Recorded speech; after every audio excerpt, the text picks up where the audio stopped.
E aí pessoal, tudo bem? Aqui quem fala é o Vinícius e nós aquaristas marinhos sabemos muito bem da importância do controle de temperatura nos nossos aquários e sabemos também o quanto foi difícil manter a temperatura dos nossos aquários nesse último verão que foi extremamente quente. Mas e os corais aqui da nossa costa brasileira, como ficaram? Então fui até a EcoReef falar com o Dr. Miguel, que monitora os corais aqui do estado de São Paulo, e saber realmente o que está acontecendo com os nossos corais. Vini, isso é uma consequência direta do aquecimento global, é algo muito bem documentado. A gente monitora branqueamento no litoral de São Paulo todo ano, né, especialmente no verão, que é a época mais crítica. Mas o branqueamento é aquela história lá, temperatura muito elevada, isso gera um estresse nas zooxantelas, a zooxantela produz um composto que é nocivo a ela e o coral expulsa ela, ele perde a zooxantela. Como ele depende da zooxantela para se nutrir, ele começa a sofrer degradação de pigmentos do tecido e fica uma camada muito fininha de tecido sobre o esqueleto branco dele, por isso chama branqueamento, né?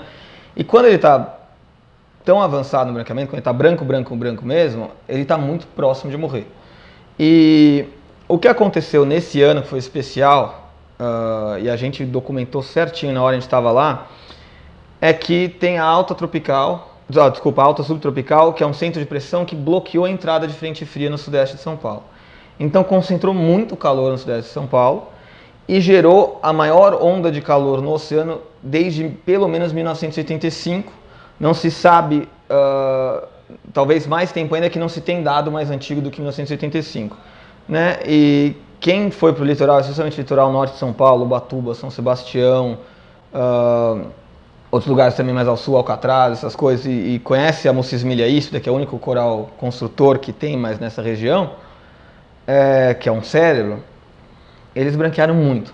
A mortalidade ainda não foi intensa, vamos ver se elas vão se recuperar nos próximos meses. Né? A minha sincera, o que eu acho que vai acontecer é que eles vão sobreviver a esse evento, mas não sei se eles vão conseguir se recuperar a tempo para o verão que vem, e o verão que vem pode vir a ser fatal. Né? Mas sem dúvida aconteceu uma coisa nunca documentada no sudeste de São Paulo. Tem um grupo grande de acadêmicos que a gente faz parte, está documentando isso, vai publicar os artigos científicos em breve. Mas foi muito, muito intenso, os corais ficaram branco papel sulfite, o que é muito raro.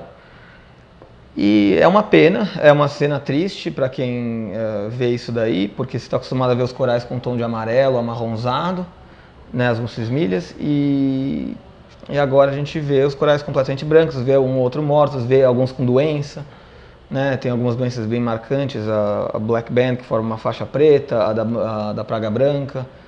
Então, o que a gente pode fazer agora é torcer, né? E evidentemente executarmos práticas responsáveis com o meio ambiente para que os eventos que estão afetando o planeta como um todo fiquem menos intensos, vai? Eu sei que no Recife de Corais ali da Austrália, isso a gente vê nos documentários aí, fala que quando o coral é afetado, todo o ecossistema é afetado também, todo o conjunto.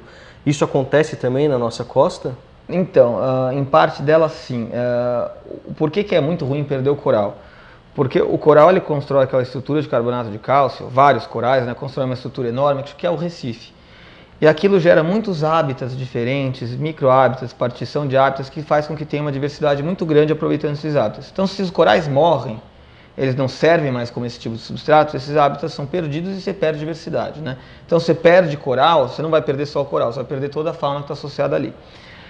Agora, aqui no Brasil, a coisinha é um pouquinho diferente, porque tem duas coisas diferentes, tem recife de coral e tem comunidade de coral. Recife de coral é uma estrutura que foram os corais que construíram. Comunidade o coral não construiu estrutura, apenas tem uma comunidade, uma população ali. No Sudeste, até agora, não se tinha um único recife verdadeiro descrito. Foi descrito no fim do ano passado, na Ilha da Queimada Grande, que o pessoal chama também de Ilha das Cobras. Sim. Né? Um recife... Itanhaém, né? É um pouquinho mais para lá. Peruíbe, Itanhaém ali. Acho que faz parte do município de Peruíbe, se não me engano. Mas é um pouquinho mais para fora, né? Então, no Brasil, até se descobrir esse Recife, foi um grupo competente que descobriu, o Recife mais ao sul do Brasil ficava no sul da Bahia. Né? Então, agora descobriu-se o Recife mais ao sul. Mas, Ubatuba, São Sebastião, isso daí não é um Recife, é uma comunidade. Mas essa comunidade sofreu muito, algo que nunca foi visto. Nunca foi visto e faz todo mundo ficar preocupado que nós em breve não tenhamos mais corais por lá. E aproveitando aqui como aquarista, eu escutei isso em nos relatos ali logo abaixo nas postagens, falando assim: poxa, aconteceu tudo isso e não deixaram os aquaristas fazerem coletas, não deixaram ter o comércio desses animais, se perdeu tudo e não teve oportunidade de estar nos aquários para o futuro. Você, como cientista aí nessa área, concorda com isso? Acha que devia ter feito isso daí? Não, eu não acho que os corais brasileiros deveriam ter sido coletados, eles não são propícios para aquário, né? Primeiro, o ambiente recifal do Brasil é muito diferente do que você encontra no Pacífico. O que a gente tem aqui? A gente tem uma carga de sedimento muito grande, significa que a água é turva, a gente tem mais nutriente. E uma coisa muito importante, os corais aqui, justamente por ter menos acesso à luz um pouquinho, eles evoluíram de maneiras a serem muito heterotróficos, são predadores.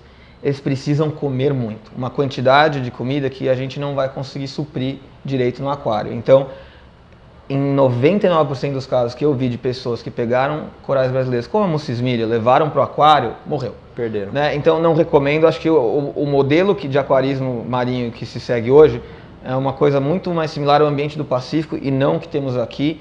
Então os nossos corais tendem a não se dar muito bem com isso.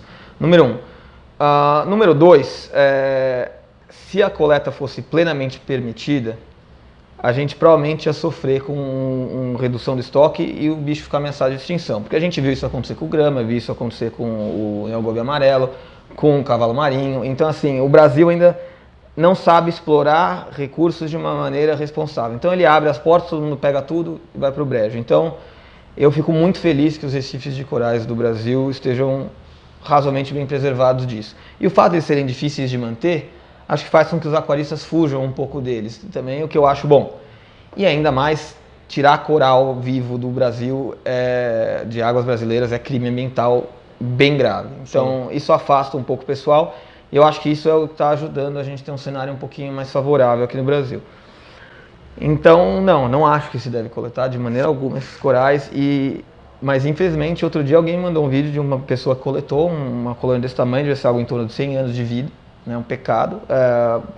Muito provavelmente morreu na mão de quem ficou com o bicho. Então, precisamos preservar o Recife aqui do Brasil. É o que um grupo grande batalha e os aquaristas devem aproveitar os recifes brasileiros lá no mar. Vão lá mergulhar e ver, são lindos. Mas não coletar, por favor. Perfeito. Nós, como os aquaristas, que somos apaixonados aí pelos corais, tem alguma coisa que a gente pode fazer para contribuir, para colaborar, para ajudar? Tem. Tudo que vocês virem branqueado, por exemplo, vocês conhecem uma região, vocês sabem que tem um coral duro lá, aí depois de um tempo vocês viram que está super branco, de vez em quando alguma equipe de cientistas não detectou naquela região. Avisa a gente, manda notícia, olha, eu vi corais branqueados em tal lugar. Isso ajuda a gente. E número 2, vamos ser responsáveis com o meio ambiente de coral, não vamos poluir, não vamos tirar peixe do mar, não vamos jogar peixe no mar, vamos comprar de locais responsáveis, não vamos comprar peixes nem invertebrados de lugares que estão ameaçados. Né? Tudo isso daí dá uma força para a gente tentar reverter todo esse problema que os recifes têm. Tem uma questão muito política nisso também, né? Tem. Que acho que é o grande ponto, né? Tem, mas não deveria ser.